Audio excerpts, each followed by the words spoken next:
Do you struggle with start and stop diets? Do you wish you could speak to somebody that would be able to explain to you, talk with you about the foods that you eat and how it affects things such as inflammation and just how it affects your overall well-being? Well, if you answered yes to those questions, trust me, you are in the right place. Welcome, welcome, welcome. My name is Dr. Michael Gorman. I'm a fellowship trained physical therapist. I practice telehealth and I'm the founder of I Move TelePT. We're 100% focused on telehealth physical therapy practice. And I want to tonight welcome you guys. I love Wednesdays. Wednesdays are the welcome to the community Wednesday interviews where we bring someone um, from the health field, health and wellness field that can come in and just show some great content. We got some people already on. Hi, Brian. Hi, Tom. Welcome for being here. So I'm honored tonight to bring Jillian Warwick on. Jillian is a nutritional therapist, and I'm going to let her explain a whole lot about that. I've definitely learned a lot from her just by talking to her. And I actually, to be honest with you, tonight, before this live started, was the first time that we'd actually met. I heard about Jillian through a good friend of mine, Brian Gallagher, who's the owner of Meg Business Consulting Company, coaching company. Sorry, Brian.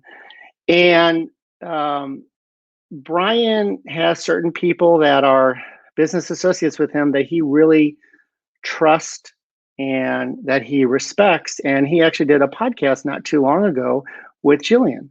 And I thought, wow, this would be a great opportunity to bring her into our community so we can learn from her. She's worked with patients throughout the United States. She's worked with many different physical therapy practices. So I'm looking forward to learning from her about her approach to nutritional therapy for holistic health. So I would like you all to please give an emoji clap, please, for Jillian and welcome her to our community. Hi, Jillian. Hi, thank you for having me. I really appreciate it. You're very, very welcome. I'm so glad that you could be here. Before we get started, I want to please remind my community to please interact. Jillian is open to any questions you have. I've got them up on my phone, so please let me know, and I'll be sure she answers the questions. But ask us anything you want. Please, if this is a topic that you feel like others will want to learn about, which is probably everybody in the world, please share this right now. Very easy to share this Facebook Live with your friends and family. I'm going to start off with a question for the audience. Question for the audience. What did you eat last night for Cinco de Mayo dinner? So what did you guys eat last night for Cinco de Mayo dinner? I want you to be honest. I'll share. I'm totally transparent. I will share with you. I have a 14-year-old daughter who loves Taco Bell. And so for dinner last night to celebrate Cinco de Mayo, yes, I went out and I got Taco Bell. So I'm looking forward to seeing what you all have to say, what you had last night to eat. But anyway, let's get on with this. Jillian, before we get started, maybe just tell our audience a little bit about you. We are we're so excited to have you here to learn from you. Well, I appreciate the opportunity to be with you.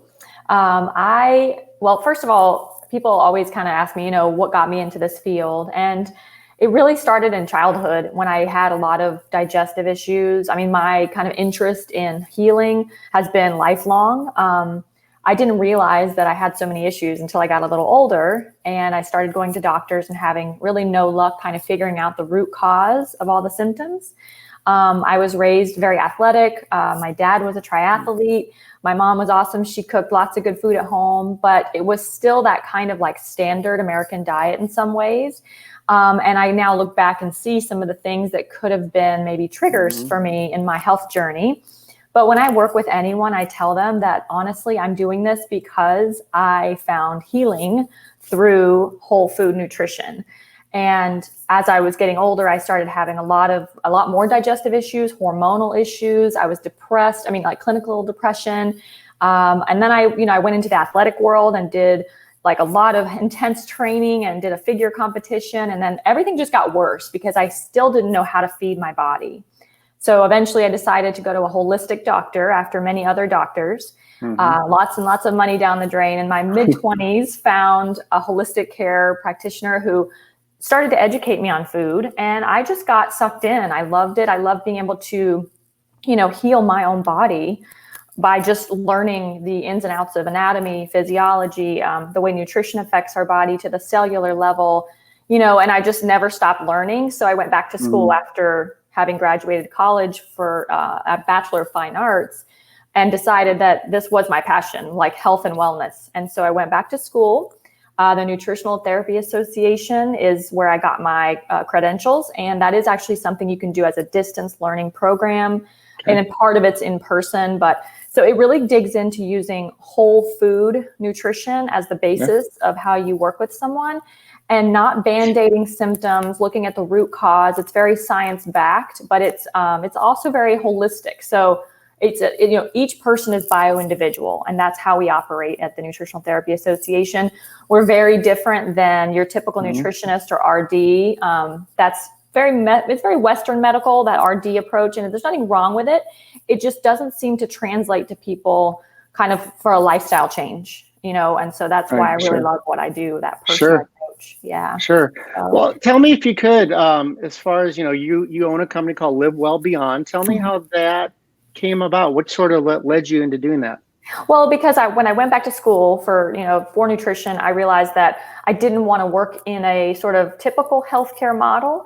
And honestly, nutritional therapy isn't something you're going to find that's going to be covered by insurance. So it's very much like a lot of things right now are still kind of on the line between whether or not they are or aren't covered. And in some states it's different, but for the most part, it's sort of, not an insurance model. And I didn't want to be sort of pigeonholed into working with someone within a certain confine of what I am and I'm not allowed to say or do. And so I started Live Well Beyond just because that was my passion. And the name just came to me as I was trying to think of what I wanted to help people with. I wanted to live well beyond what they imagine, beyond what they've been told, because that's kind of how I felt. So I made that my mission to help people from a holistic perspective and a very kind of concierge, one-on-one approach. So, and you have a virtual office, but you also work with people one-on-one.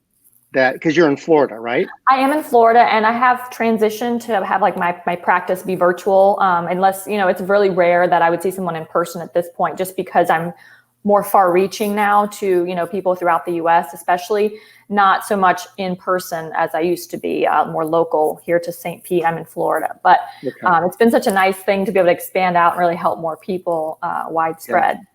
Yeah, absolutely. And that's the same thing I find as well, is that, when I used to work in an office in St. Louis, I was working with those people, but now the reach and to be able to help so many people is huge. All right, so let's talk about this. Who is nutritional therapy best for? Let's start with that. Let's start with that part of it. Who's it best for? Well, it's really best for people who are just wanting to learn more about their body and how it works from the inside out, and really make these sustainable changes, these kind of upgrades to their diet, their supplements, and even their lifestyle. Because the more I work with people, it's not so much just the food, it's the lifestyle, the stress level, the sleep, even like the movement. So because I have that athletic and background within sort of the movement community, I like to kind of add that in sometimes. But it's really about getting to the root cause. So if someone wants to figure out the root cause of their symptoms rather than just band-aiding it. So one of the things I say is, I have to meet you where you are. So I can't tell you something, to do something, to overhaul your whole life when there's some restriction or limitation or just different preferences that people have. So it's like an N equals 1, what works for one does not work for another person. So it's really that personalized approach instead of a generalized protocol. Right. And that's, I think, what's so nice, because we can't always say, oh, you should have X amount of servings of this in a day and X amount of that, because everyone is individual. Yeah. So you have to tailor that for them. Yeah. Even digestive capacity, unfortunately, so there's no dogma for me. That's another thing. People say, do you believe in keto or paleo or vegan or vegetarian or like all the diet carnivore, these sort of trend fad diets? Yeah. They're not bad per se. They just don't necessarily need to even be used as a term because, for instance, somebody might not do well with raw vegetables.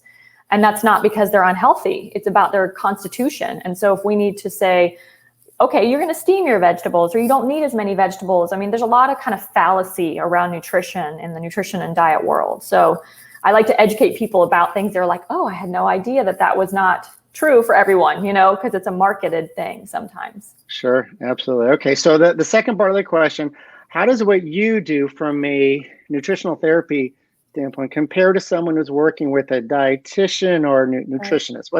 Because I bet people haven't heard of your specialty, so this is neat to learn this. Yeah, it's a great question. Well, for one thing, nutritionist is a very broad term. So there's almost no real definition for that, just so you know. So anyone out there listening, someone can be a nutritionist and have zero credentials, zero training.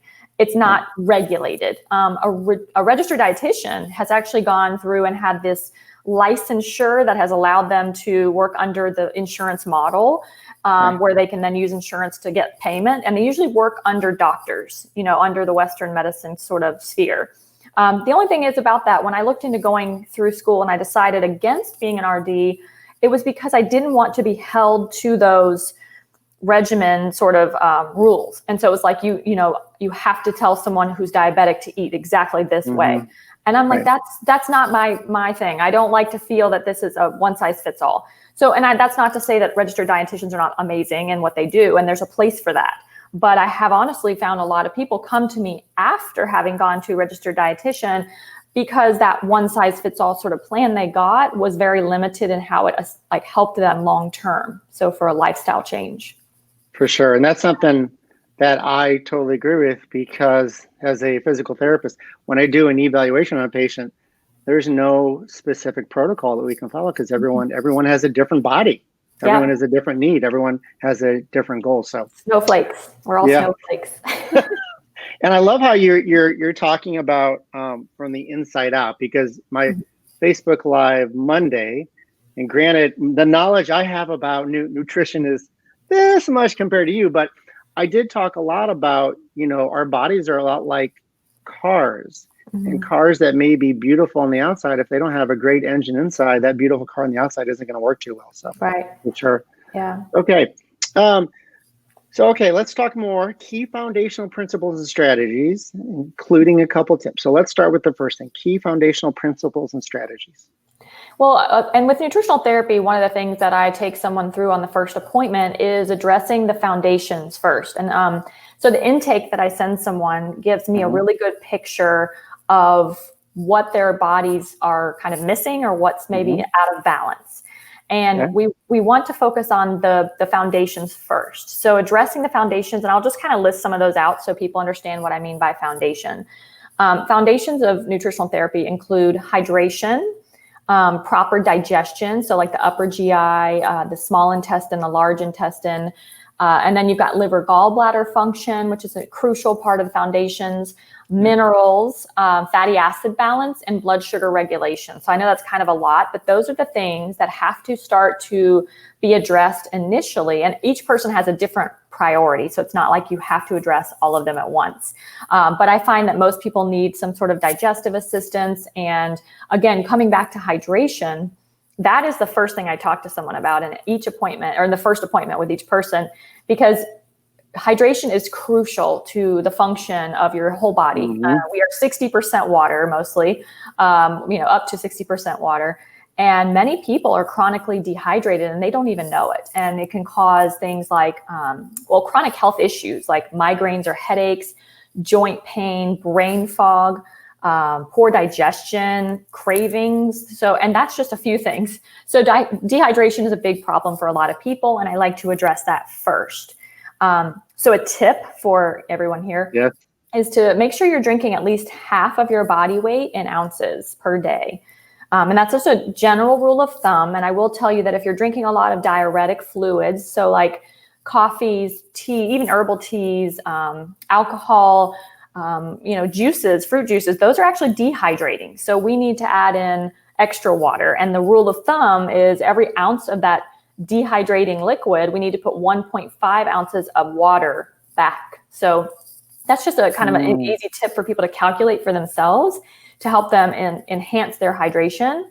And one more thing that makes it a little even, more complicated kind of is that if we're overhydrating or hydrating a lot more, and then it seems like we're always going to the bathroom because we're not absorbing dehydration, Right. we have to realize that we're actually flushing minerals out of our tissues and kind of stressing our kidneys and our bladder. So what we should do is we have to make sure we're mineralizing that water or adding minerals back in, especially if you do like reverse osmosis. You're going to have to put some kind of minerals back in. So you can do like a little tiny pinch of a really great like mineral rich salt, such as Redmond real salt, which is from Utah, or some concentrate mineral drops. That's going to be another way. So you want to make sure that your body is like holding on to the water versus just flushing it out. So how do you feel about bottled water compared to tap water? Tap water is non-negotiable, not okay. Like it's not ever going to be okay because none of us live in the United States. If you look online, you can find studies on water and our different counties and regions and see that there are tons of toxins. So you're getting fluoride, chlorine, other people's prescription medications, hormones, birth control pills, like things that get into the water supply are what you're drinking when you drink tap, period. So you've got to go with something that's either super filtered at home that you'd get a good like reverse osmosis filter, or a Berkey filter is my favorite. Something that's going to remove those toxins, or bottle is, you're going to get plastics most of the time. It's not good for the environment. And most companies are just plain out lying when it comes to the type of filtration they're using. So if I was going to tell someone, okay, these are the couple bottles that I would purchase if it were me, it would be something like Evian or Fiji. Those are two that are really good quality because they're very natural spring water. So it's hard to find good bottled water out there. So we should look for spring water compared to just a regular bottled water. Yeah, but you have to make sure that the spring water is real spring water. So that's why it's very tricky. Like I've made it sort of one of my passions to make sure that the water topic is dialed in. So definitely if you're looking, you just need to know Fiji, Evian, those are great. I like San Pellegrino for people who like mineral water because it's got that little bit of a bite. Some people don't like it, but it is amazing quality. So those are easy to find anywhere. But yeah. So all this talk about water is scaring me. Maybe I'll stick to my Coke Zero. Are you okay with that? No, never. But it's got no sugar. It's zero sugar. That's I'd rather. It might be able to kill a car battery, but it's got zero sugar. Oh, it's such a topic. I don't know if we have time to go into the. Well, I'll have to have you back in a few months. Yeah, we can talk all about that. Yeah, we can talk about Coke Zero. Let me detox for about 2 months. Right. Before we go on, a couple people. Tom, earlier I asked the question what everyone had for their Cinco de Mayo meal. Brian had bratwurst, but he did have chips and salsa to go with it. I saw. Tom, my Chicago friend Tom, had chicken and spinach. Not very Cinco de Mayo-ish. I didn't have very Cinco de Mayo-ish either. What'd you have for Cinco de Mayo? You really want to know? Well, yeah, I want you to be honest. I had, and this is like very kind of typical for me, so I'm not real fun when it comes to dinners usually, unless I go out to eat. I did have a vodka and soda, so that helps, right? So lime juice, that's kind of like, that's I like my vodka soda. And then I had sardines and Brussels sprouts. Okay. I did have some chocolate. So that was my dinner. Do you eat sardines on your pizza?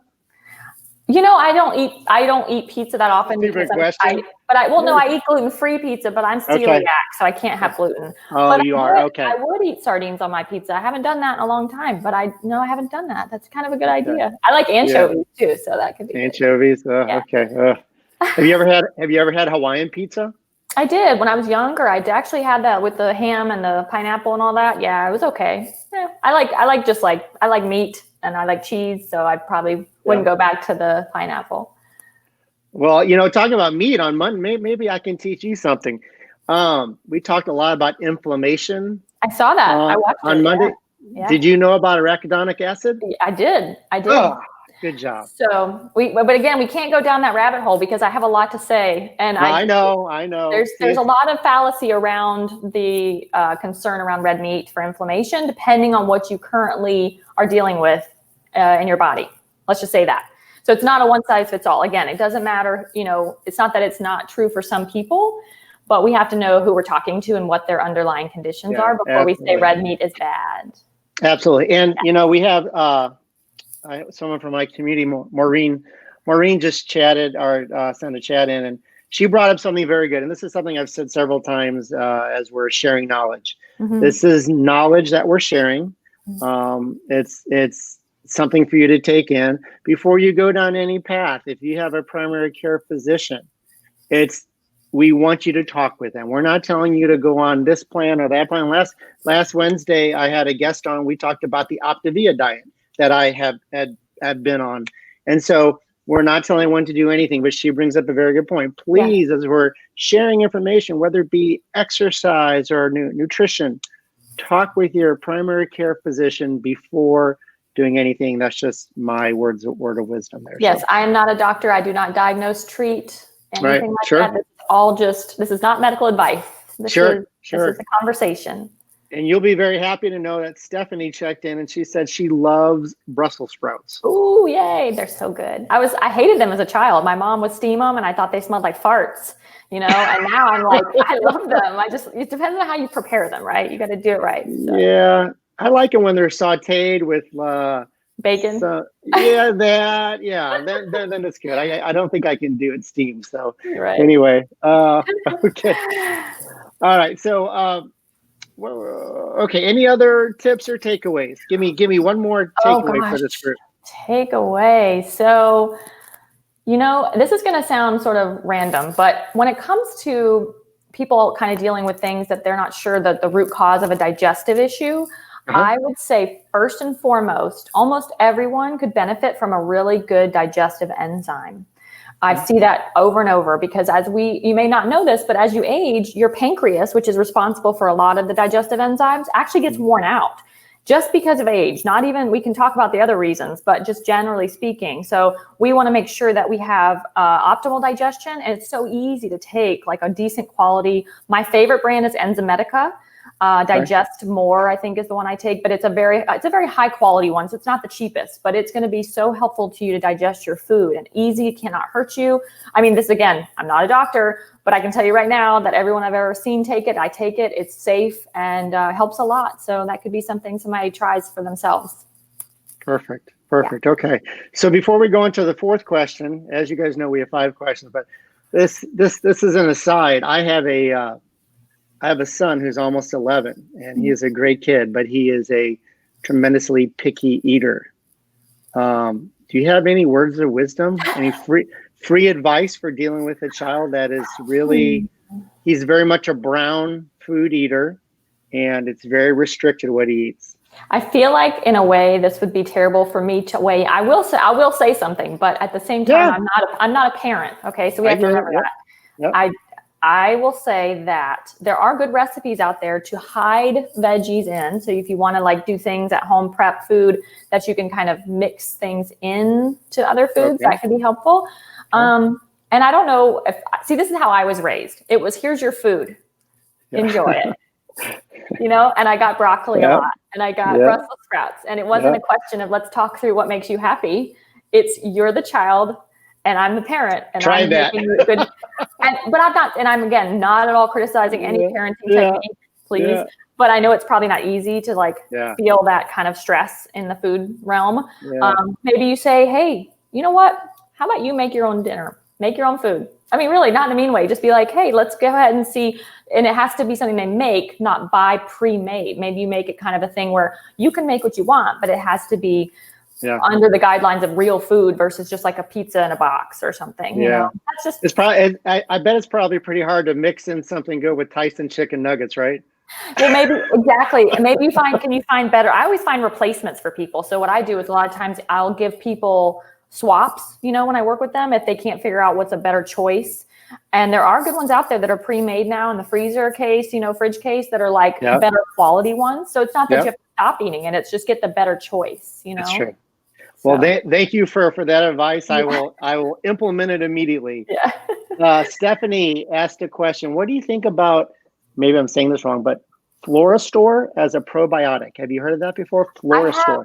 I have heard of that. So Floristore is not, I would never say it's a bad choice for anyone. When I work, the thing that's hard for me with kind of giving blanket recommendations for probiotics is that they're very individualized to like what you're currently dealing with. So that could be something that you test on yourself and see how you do. Do you have different bowel movements when you take, when you use that for a while?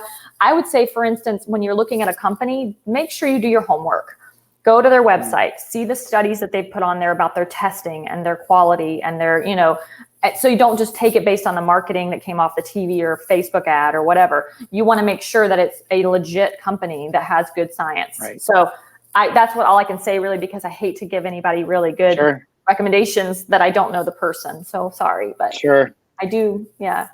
Is there a way that you can, before we talk here about inflammation, is there a way you can know when you take supplements, like what's really getting absorbed and what's going out the other way? Sure. So there are tests you can do. There are definitely some urine metabolites type testing. There's tracking yourself. Even you can track some apps that have ways of looking in, like I think it's Chronometer. There's ones that you can put in your food and sort of says this is what you're getting from your food first and what you could be like deficient in. But one of the interesting things, again, coming back to digestive health, if you're not digesting your food, then you're not absorbing the nutrition. And that's why I always say you're not what you eat, you're what you digest. So I have to make sure your digestion is optimal. If your digestion's not good, you're not absorbing most of the stuff in your food or the vitamins and supplements. So good points. Good points. There's a lot more to that, I'm afraid. So okay. Again, that's a reason to bring you back. Yeah. All right. So I talked Monday a lot about inflammation. And so this is good that you're going to talk about this. The expert's going to talk. How can one's diet affect the amount of inflammation in their body? So I'm going to let you talk about that. Yeah. And I mean, I won't talk too much at length because, again, it's all very bio-individual, but I can tell you that there are a lot of potential sources of inflammation, and inflammation is really a root cause of almost all sort of dis-ease in the body from different, aspects. And so, for instance, even something simple like dehydration could cause you to have an inflammation issue. Eating processed foods is a sure sign or sure way to have excess inflammation if it's not a whole food. And when I say whole food, I mean it's not in a box, it's not in a package. It's a potato, a sweet potato, a pepper, even meats. I know meats are processed to some degree when they go through, being broken down and packaged. But when it comes to, is it a real food? We know kind of what that is for the most part. And I'm always happy to field more questions on that. But fatty acid imbalance is something that most people aren't aware of. And that just means that your omega-3s and 6s, the two kind of main fatty acids we hear about, need to be in the right ratio. So omega-3s are considered our sort of anti-inflammatory, and you're going to find those in flaxseed, chia seed, hemp seed. I would say, of course, if you're a meat eater, you can get it from really great quality grass-fed beef, 100% grass-fed, wild-caught salmon, pasture-raised egg yolks, things like that. So the omega-3s are great, but we want to make sure we get enough because most of our fatty acids, unfortunately, seem to be coming, especially now in the more modern diet, from omega-6s. And we need both because that's how our body works. We have some inflammation and then we have some anti-inflammation to help heal and regulate. But the omega-6s are really out of balance. So let's say right now, the majority of people get about between a 20 to 40 to 1 ratio of omega-6 to 3. And we want it to be more like 3 to 1 or 1 to 1. Yeah. So it's really important that we look at how many omega-6s are we getting versus 3s and really increase the 3s and try to cut back on the 6s. And the 6s come from a variety of sources, and it's not all unhealthy food. It's just, especially if you're eating processed foods, you're going to get mostly 6s. And then even things like food sensitivities, if you're sensitive to certain foods, that's going to cause your body to have like an inflammatory kind of response. And so we have to make sure we realize what is going to affect us negatively or positively. And some people can eat, for instance, avocados and think it's the superfood, right? And be super happy about it and feel great. And others can't because avocados are something that are hard to digest for some people. They're a FODMAP, and I won't even go down that road, but it's a type of starch that's not easy on the gut sometimes. So you have to know, do you have gut permeability? Do you have leaky gut? And that's going to be another issue when it comes to food sensitivities, inflammation in the body. So hopefully that was kind of an overview. No, that helps. That helps. How do you know if you have leaky gut? Well, how do you know? There are so many symptoms. I would say definitely if you're having bloating and if you're having, major digestive issues, that's one thing that could be related to leaky gut. If you have skin issues, so like if you get a lot of rashes or you have eczema or psoriasis or, like just very abnormal skin conditions happening, a lot of times that's definitely usually rooted in the gut. So leaky gut, if people don't know, it's basically a permeability of the intestinal lining and especially in the large intestine. And it happens because we have a high stress lifestyle. We don't sleep enough. We eat processed foods. We have glyphosates in our food and toxins. That causes the gut lining to be leaky because it's breaking through these little junctions that are tight and they're supposed to be tight. When we have undigested food particles that are coming down into that intestine, it's hard to have great digestion too these days. You start getting that seeping into the blood, into the barrier, between the blood and the bloodstream and the intestine. And then you have this inflammatory response in the body. And that's what causes those food intolerances too. So leaky gut can show up in so many ways: brain fog, mood disorders, hormonal imbalances. Yeah, it's a very common condition. I oftentimes think about all the patients I've treated in all the years of being in practice, and a handful of these people come back for different things, and I have always thought that there is something from a nutritional standpoint that is totally out of whack. And I think once people get more in tune with this, I think that, I hate to say this for my physical therapy friends out there, but I do think once people get more in tune with this, there's going to be less levels of inflammation and less chronic pain patients, which hopefully. I hope that happens someday. Yeah, I hope so too. I mean, for the sake of everybody out there, we need to look at our inflammation levels as not just food related, but lifestyle related, For sure. Yeah. All right.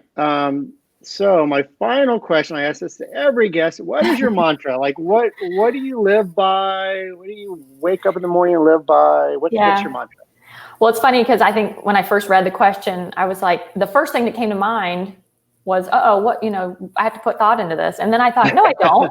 And then I was like, no, I don't. I know it's gratitude. Like that is literally my mantra. And if you ask any of my friends or family, they'd probably tell you it's gratitude. Jillian does not stop talking about gratitude and being thankful and just not being like overly, I'm positive, but I don't want to be like sunshine and rainbows every day because that's not normal. That's not real life. Right. But I'm very much like, when things are difficult or when they're good, let's be grateful. Because that's, to me, what brings us into the present moment, and it brings us into an awareness of ourselves and our true nature, and it allows us to feel like an open-heartedness to others, and just to be in this, just living the life that we're living. It's so short, and just being grateful. And my mom taught me that, so I always think it's just like she was the one that put that in my head, and I live it. I really live it. So true. I always say that. Enjoy every day, get the most out of every day, because we're not promised tomorrow. So try to get the most out of every day. That's true. Thank you. Thank you for sharing that. So I want to make sure that people in the iMove Tele-PT community can reach out to you, connect with you. This is your company. Yeah. This is your email address. I just think you have so much information. Granted, we always want to contact a primary care doctor before we start anything crazy, but or not anything crazy, but anything new. But this is not crazy. But I want people to be able to reach out to you. So is this the best way to contact you? Sure. Yeah, that's 100% perfect. People can email me, Jillian at livewellbeyond.com. You can also go to my website to learn a little bit more about me. I do have also a link on my website if you're looking to set up an appointment with me. So you'll see there's like a scheduling option. But of course, just, emailing me there is great too. We can connect. So I look forward to it. And I do have a Facebook page and an Instagram handle, but those are really not I'm just not that attached to my social media. So you probably will go there and be like, she hasn't posted in how many months? She's not very active. I'm very active on my Instagram live. If you watch live, because I love sharing people. Like I go on walks a lot, and so I'll just share nature and little short videos of inspiration. You know, but it's not that not on like the actual Instagram feed. So anyway, yeah.